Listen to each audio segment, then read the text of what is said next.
It's curtains down for Chinese smartphone companies in India. For way too long, such companies have been getting away with their crimes. Not anymore, because they have infuriated Prime Minister Narendra Modi. Hi and welcome to TFI English, the national socio-political analysis arm of the TFI Media Group. I am your host Tejasvi Malhotra, and if you haven't subscribed to the TFI English channel yet, please hit the subscribe button and press the bell icon to receive all the latest updates. Coming back to the story in this video, let's talk about Chinese smartphone companies who are getting grilled by the Modi government. China dominates India's huge smartphone market that witnessed a sale of over 150 million mobile phones in 2020 alone. According to Counterpoint Research, smartphone shipments were expected to reach 173 million in India in 2021. In the July-September 2020 quarter, Chinese brands captured 74% of the Indian smartphone market. Xiaomi alone accounted for 22% of the shipment share. India's smartphone market just keeps getting bigger because of its young population demographics, increasing incomes, and a craze for using smartphones. In light of such statistics, it becomes contingent upon the government of India to protect the nation's interests. Chinese smartphones pose a direct threat to India's national security, and therefore their sale must be curtailed.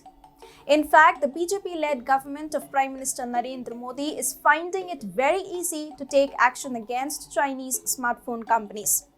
How? So you might wonder. Well, all Chinese companies in India seem to be breaking the country's laws. Therefore, it is becoming a walk in the park for the Modi government to decimate them. According to a report by Bloomberg, the Modi government has initiated action against the local units of ZTE Corporation and Vivo Mobile Communications Company for alleged financial improprieties. The Ministry of Corporate Affairs will scrutinize auditor reports and has received information from unnamed sources that indicates potential violation, including fraud. The report added that in the case of Vivo, an inquiry was sought in April to detect if there were significant irregularities in ownership and financial reporting. When it comes to ZTE, authorities were asked to study the Chinese company's books and submit findings on an urgent basis.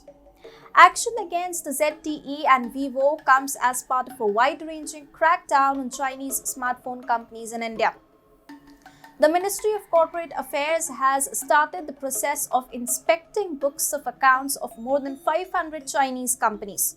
According to sources quoted by Bloomberg, the crackdown is being undertaken against Xiaomi, Oppo, Huawei Technologies, and several Indian units of Alibaba Group such as Alibaba.com, India E-Commerce Private Limited, and Alibaba Cloud LLP.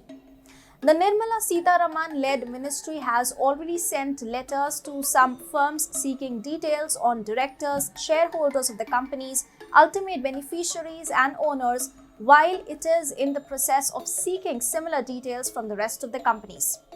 ZTE is no novice to action against it being taken by Indian authorities. In 2021, raids were conducted against the ZTE Corporation, which revealed the company's tax debt of several hundreds of crore rupees. ZTE was found in possession of unaccounted money and was also caught for its inability to deduct tax at sources for several years. In February this year, the IT department revealed that Huawei attempted to dodge taxes in India for several years by falsifying its accounts. Meanwhile, Oppo and Xiaomi were held accountable for their illegal activities last year. Both companies were found violating the IT Act of 1961 for the disclosure of transactions with associated enterprises. In April this year, the Enforcement Directorate announced it had seized more than 5,500 crore rupees in assets from the Indian subsidiary of Chinese smartphone maker Xiaomi. As it turns out, Xiaomi India has been paying illegal remittances to its Chinese masters for the past several years, while brazenly flouting Indian foreign exchange laws.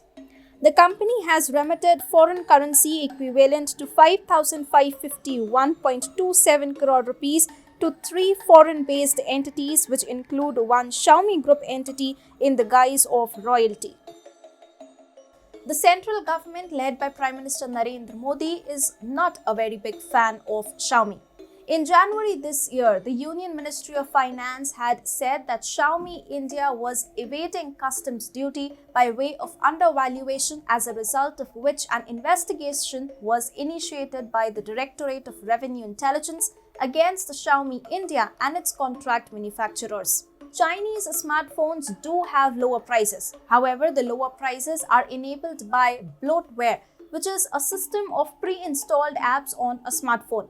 If you purchase such a mobile handset, you cannot uninstall or even disable such pre-installed apps without compromising on the functionality of your smartphone or exposing it to serious security risks. Separately, such companies are flagrantly violating Indian laws and engaging in illegal corrupt practices. The Modi government is in no mood to tolerate China's utter disregard for India's laws. Therefore, to teach Chinese companies a lesson, the Indian government is going hammer and tongs against smartphone makers who owe their allegiances to the Chinese Communist Party while operating on Indian soil.